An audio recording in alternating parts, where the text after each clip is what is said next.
Miarabantsika rehetra ry havana izay manaraka indray izao fampianarana izao. Io mba afaka isika mialohan'ny anarahantsika izany fampianarana izany.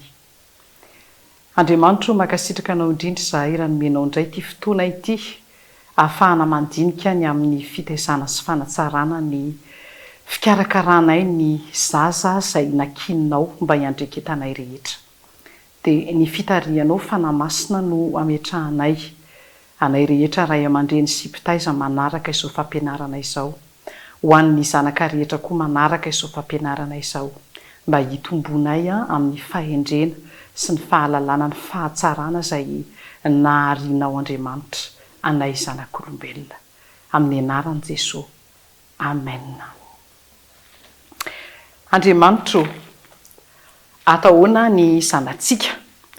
Ao anatin'izay lohahevitra izay ry havana no iarahantsika indray androany mandinika ny amin'izay fifampisarana mba ahafahantsika manatsara ny fitaizana sy ny fiainany zanatsika manomboka eo amin'ny 9 taona ka hatramin'ny 13 taona eo.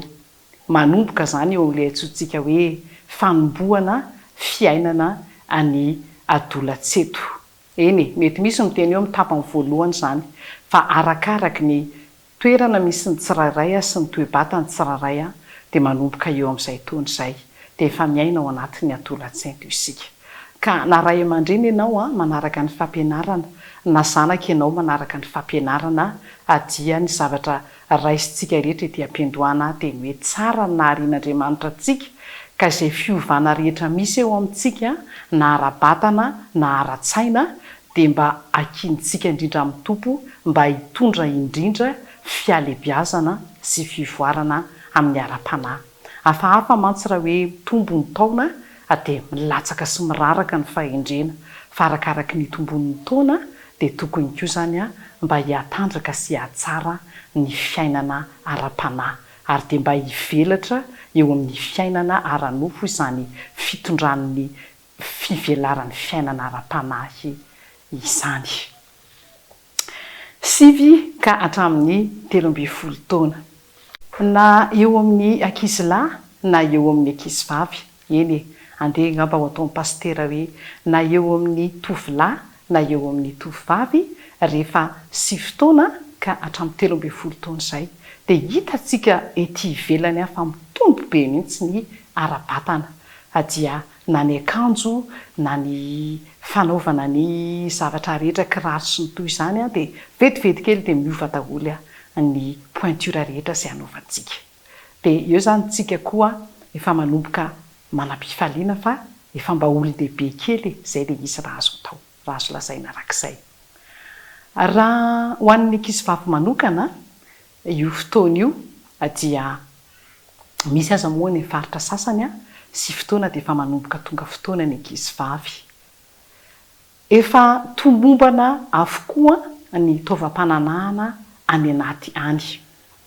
Ary izay fahatomombana ny taovam-pananahana any anaty izany dia miteraka koa fiovana eo amin'ny ankizivavy na ny ara-batana io na ny toetra io. Hitantsika fa eo amin'ny taona io ny ankizivavy dia misy zany tsika ilay ohatrany milongolongo be tsy fantatra izany, milongolongo izay. Dia mora tomany kely izay. Na indraindray koa tsy milongolongy fa tonga dia lasa be resaka be dia na fanitika be. Marihana fa eo amin'ny taona io ary efa tafaraka ny ankizivavy dia ozy ny fiteninay eto Antananarivo hoe mety amin'ny vaky.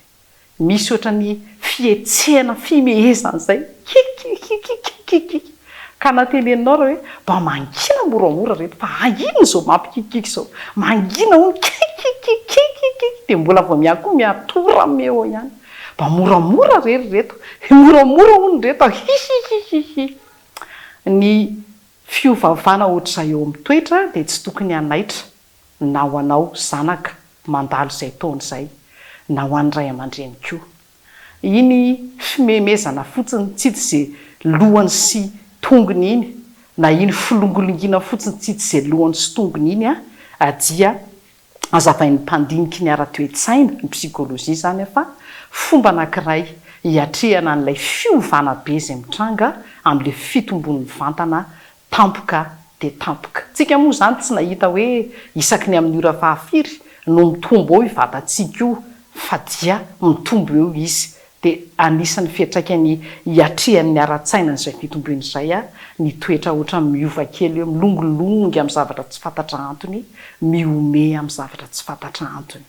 Fa ity koa zany mba marihana.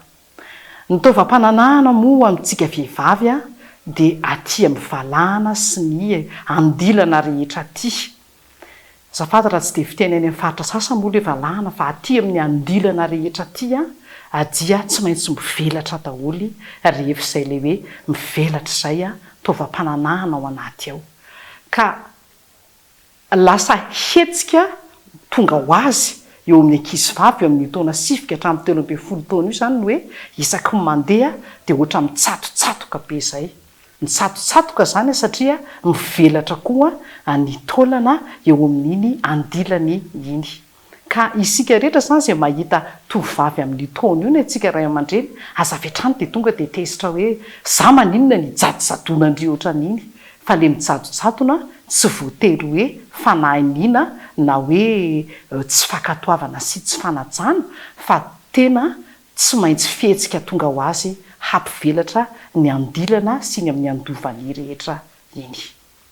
Eo koa zany ry havana no fotoana anombohan'ny tovovavy ho tonga fotoana. Ka rehefa tonga fotoana nareo ry zanako vavy dia misaora ny tompo fa fanomezam-pahasoavana avy aminy ny ahafahantsika rehetra hoe rehefa manambady zany tsika dia ho afaka hitondra zanak'Andriamanitra ho akibontsika ao. Ka ho antsika ray aman-dreny koa dia mba ampahafantariny ny zanakitsika amin'izay fa eo amin'le lavaka faharoa amin'ny taovam-pananahana eo dia nisy rà mandeha isam-bolana. Mety marary izay zavatra izay rehefa tonga satria ilay taovam-pananahana avy eo anatiny ao no mahatonga an'izay. Rehefa mamoaka n'iny rà amin'ny fadom-bolana iny ny tranonjaza dia somary ohatra mikaingona kely izy na ny toy izany dia miteraka fanaintainana kely. Ary indrindra koa satria fanomezam-pahasoavana lehibe avy amin'ny tompo ny nametrahany ao amintsika ao an'io taova anankiray hitondra zanak'Andriamanitra io rehefa manambady ianao izay tadidiana tsara dia ataovy zava-dehibe ny hoe tonga fotoana. Ka tsy hoe satria marary le tonga fotoana na satria hoe mamenatra ny tonga fotoana, fa tena naharian'Andriamanitra antsika amin'ny fahatsarany rehetra zany dia raisintsika amin'ny fifaliana. Ka ny ao an-trano zany ry havana dia aza dia atao hoe mamenatra le izy, tsy mampaninona mihitsy ary ny hoe atao mihitsy mba ohatran'ny hoe marihana ao anaty fianakaviana fety anankiray hoe tena vehivavy tia zanakitsika ity androany tonga fotoana izy. Dia ampahafantarina na hatramin'ny anadahana raha hoe rehefa tonga fotoana izay zany ny raharaha mavesatra be tsy tokony atao ny borosy-trano ohatra, mibata rano mavesatra. Zafady ry havana fa tsara ny ampahafantarantsika n'izany ny zanakitsika lahy rehefa mba misy anabavy ny tonga fotoana mba ahaizany koa mahafantatra hoe tahaka ny ahoana no toetry ny vadiny any ariana any rehefa tonga fotoana. Mety misy ny hoe rehefa tonga fotoana ny vehivavy sasany mety marary be, tsy tafahetsika mihitsy, ny sasany marary an-doha. Dia izany rehetra izany tsara ifampizarana fotsiny hoe toe-batana ara-dalàna izany dia sady akasitrahana an'Andriamanitra no mpianakavy koa miara-mifaly amin'ilay izy no miara-mahafantatra satria moa any aoriana any rehefa hanambady koa hatramin'ny zanakalahy vehivavy no nomanan'Andriamanitra mba ho vady. Izay aloha dia tsara faritana koa dimy meloa dimy sivy fotoana sy telo ambin'ny folo taona ny ankizy. Dia mba hampianarintsika tsara koa ny zanakitsika vavy izay fitandremana ara-pahasalamana rehetra ao anatiny hoe tonga fotoana izay.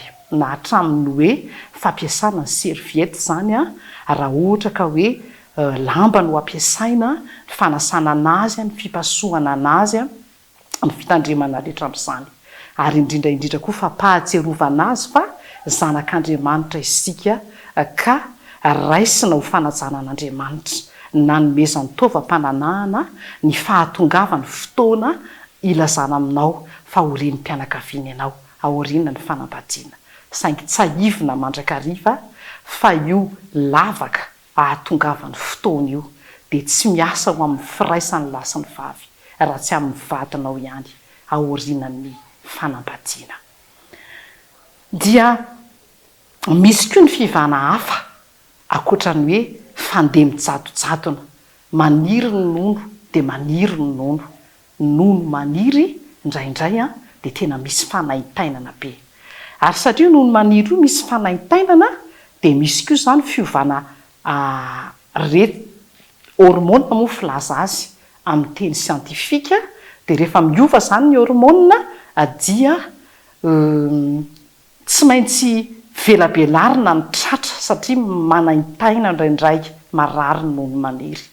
De ao amin'io fotoana ivelabelarany tratra io, velabelatra fotsiny hetsika tonga tsy fironony zany, de aza tezerana ny ankizy vavy hoe zaza mba anaovana bebe lamosina rehefa mananatra anao, na sady mijadojadona ianao no miseho mizesizesy mivelabelatra lamosina eo, fa voajanahary amin'ny fiovany zany ry havana ka mila ho fantatritsika.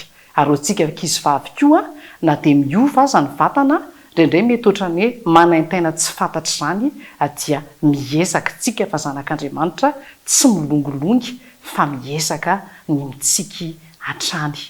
Ary ho antsika ray aman-dreny koa ry havana dia mbola tiako ihany ny manasa antsika mandrakariva hoe mizara isan'andro miara-mivavaka tsy tokatokana amin'ny zanakao, akoatry ny fiombonam-bavaka izay efa ataonareo menakavy miaraka.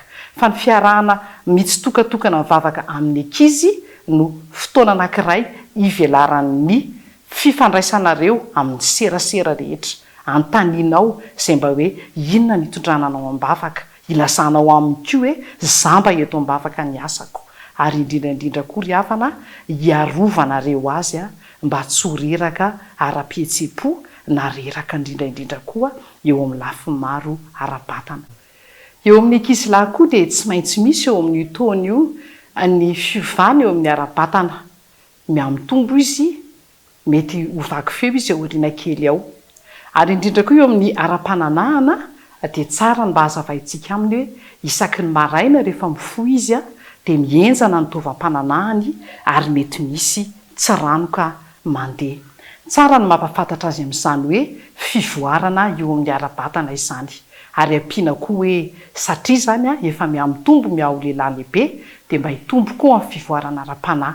Apetraka tsara ny fifehezana ara-panahy ny fananahana, fa ny tovam-pananahana amin'ny firaisana amin'ny ankizy vavy dia tsy tanterahana mihitsy raha tsy efa ao anatin'ny fanambadiana ihany.